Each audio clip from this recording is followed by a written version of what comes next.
Stacey, how does it feel to be Dulux Colour of the Year 2024 Ambassador? You know how I feel about this. I'm very excited.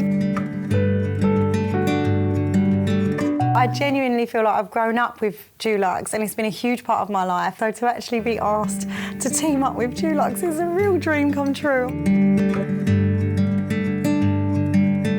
I love coming home. My favourite part of the day is getting excited about coming home. It doesn't matter where that home is, what it is. One, it's the people inside it, obviously, but it's also how you create that space for yourself. And I feel that Sweet Embrace is one of those colours that you could have throughout the entire house, and it's going to bring a feeling into the home. It's going to make you feel like you belong there, that it's got that wholesome, waiting for you feeling within the house, and that's what I love about the colour palettes. That's what I love about all of the different sort of charts and ideas that you put together, is that you can bring other colours into it, other tones into it, but if you have that Sweet Embrace running through, it's almost like the story is complete. Have you got any tips to help people choose colour for their homes?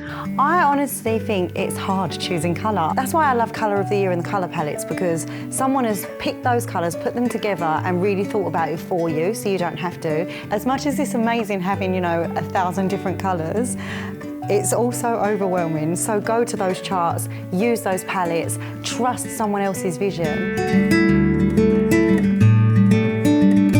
Where would you use it in your house? I think it's one of them colours you could put anywhere, but me personally, I'd go for a high volume, crazy, you know, manic space in the house, whether that's the living room or even the bedroom sometimes I feel like needs to bring a bit of calm in with some colour. So it's one of those colours that I feel will give the room some chill.